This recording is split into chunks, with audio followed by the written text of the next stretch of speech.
What's good, y'all? This brother Enoch tapping back in with with some more, some more,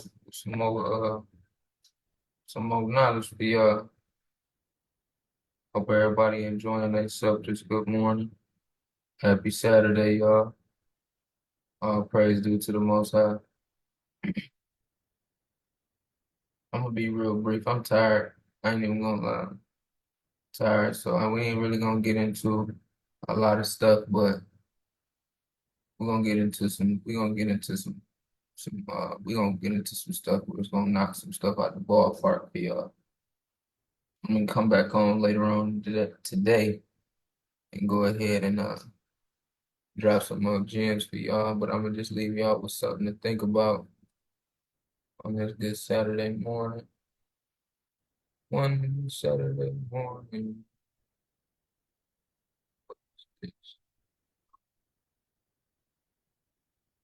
So we just about to go over the definition of person. Appreciate y'all. Appreciate it, people tapping in. Appreciate everybody tapping in. Real talk. You know what I'm saying? Much love, much love.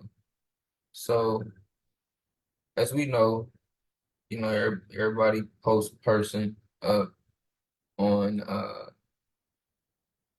on their pages, their IG. We all know it's partnership corporation, reference to an individual, not particular or specifically, because an individual can be a human being. An individual can also be a person. So the individual is a broad sense, and then person is more particular when it comes to statutory definition, because they clearly define person in the sense of a statutory definition that really doesn't relate to nobody, not a living, breathing person. So I'm gonna just start off with title 26,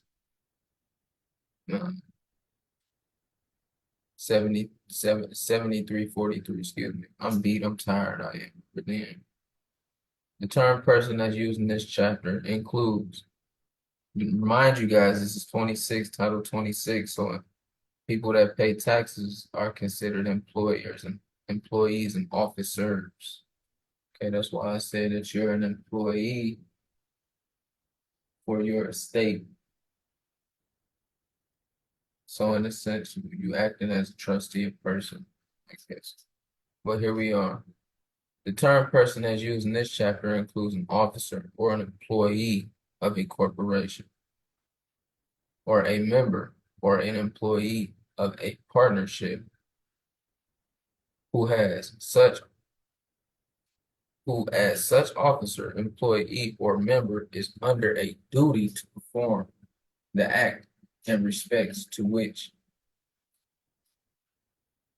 violations occur. That sounds crazy, but it didn't say anything about me, you, or anything like that. So now when we just gonna, real briefly move over to 42. So 42 is welfare. Uh, that's where Title 4D comes in. Uh, child support, public assistance, subsidized housing, urban housing, uh, development in the Indian fairs or whatnot. So you got 42 there, and the reason why I brought up 42 is because they define person underneath 42 uh, at 3602. So 42. So I'm saying, you know what I'm saying? 42 is where they child support, welfare department, applying for food stamps, Medicaid, TAF, SNAP benefit, all that good stuff. Person is as clear as day right here. Type of that. You can read it for yourself, guys. 42. Person includes one or more individuals, corporations, partnerships, association, labor organization, legal representatives, mutual companies, joint stock companies, trust, unincorporated organizations, trustees, trustees in cases under Title 11, receivers, and fiduciaries. This is a nice one. I never really seen it like this, but it makes a lot of sense why they would have legal representatives underneath 42 and why they would have trustees and fiduciaries under 42. I hope y'all can read between the lines. So we're gonna go to Title 15. Okay, guys? Person. All right.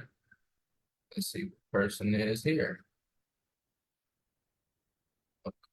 So they ain't really gonna describe it there. But the word person or persons, wherever used in section 1 to 7 of this title, shall be deemed to include a corporation and association existing under or authorized by the law of either the United States, the law of any of the territories, the laws of any state, or the laws of any foreign country. Does it sound like me and you? Okay. All right. So now we're gonna go to title 10, right? Now you would think that landlord and tenant would be defined in 42 underneath urban housing and development, right? Where you was actually sign, where you would sign your lease with HUD, you would think if they're operating in 42, why would they use the word tenant? I have not yet found tenant in 42. If someone has found the word tenant or landlord in Title 42, please let me know.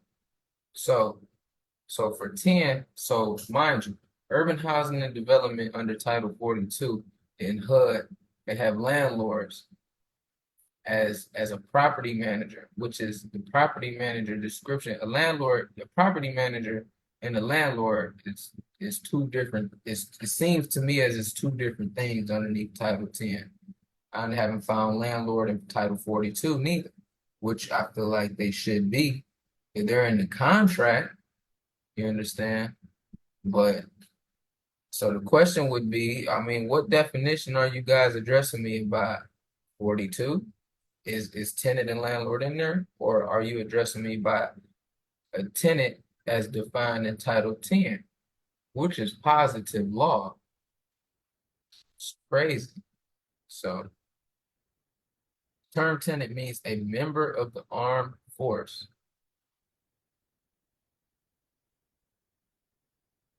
The term tenant means a member of the armed force, including a reserve component thereof in an active status or a dependent of a member of the armed force, or a dependent of a member of the armed force who resides at a housing unit, is a party to a lease for a housing unit, or is authorized to act on behalf of the member under the subchapter and subchapter V5 of this chapter in the event of the assignment or deployment of a member. So they talking housing units, they talking tenant, they talking a lot of 42 talk that would you would think that would be in urban housing and development. Okay. So we're gonna later on today we're gonna get into the tax forms once I get some energy to get spunky because I'm beat up, guys. You know, a lot of reading and a lot with the family and all that good stuff, taking care of my business. So we're gonna talk about the principal residence uh, location of the debtor. And when I bring some more gems to you guys, we're gonna go back into why the location of the debtor is relevant to retitling these accounts and utilizing these 8 tax forms, and why we're gonna put these particular addresses that we're gonna put on there. It is due to the fact that the location, where the location of the debtor is, it's involving the zip codes, which are actually accounts.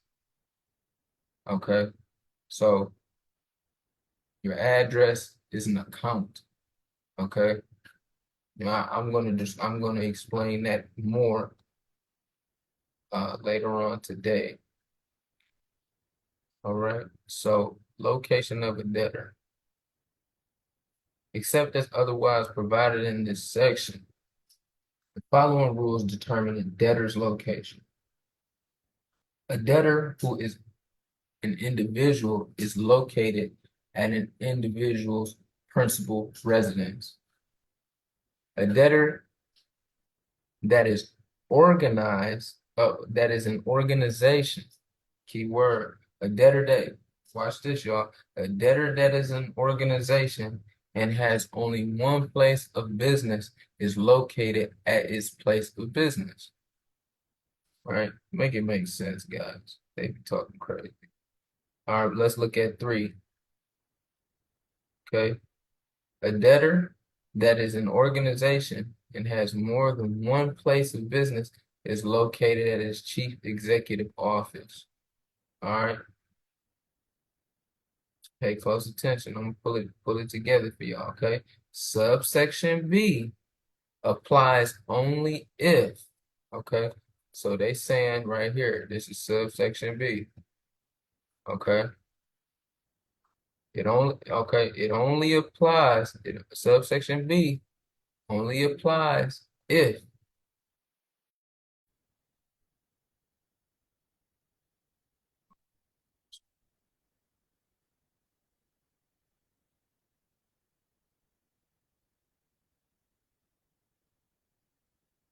I don't know what happened.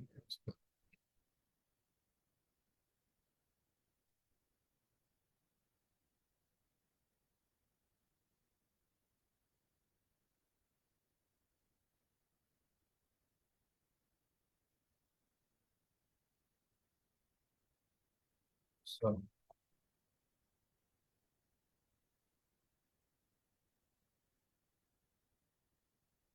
only if a debtor's residence, place of business, or chief executive officer as chief executive office as applicable is located in a jurisdiction whose law generally requires information concerning the existence of a non-possessory security interest to be made generally available in filing, recording, or registration system as a condition or result of the security interest obtaining priority over the right of the lien creditor with respect to the collateral.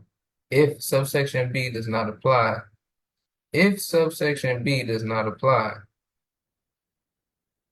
right, the debtor's location is the District of Columbia. That is a home run right there. Okay. Mind you, E, location of a registered organization, right? This is great. A registered organization that is organized under the law of the state is located in that state. It's just telling you right there. That's wild. So, and why that's relevant is because, why is that relevant? Because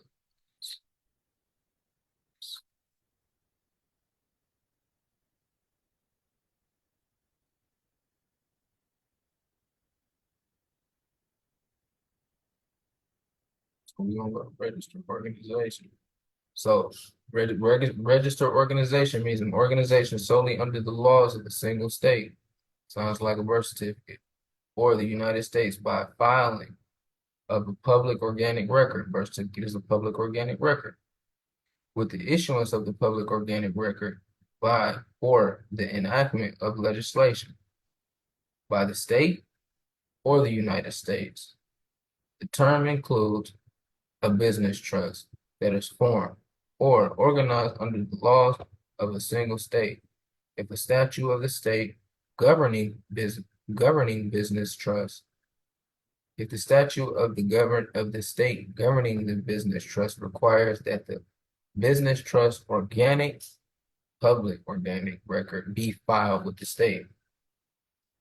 Your birth certificate is an organic public record created by the state, filed by the state. Okay. By legislative enactment.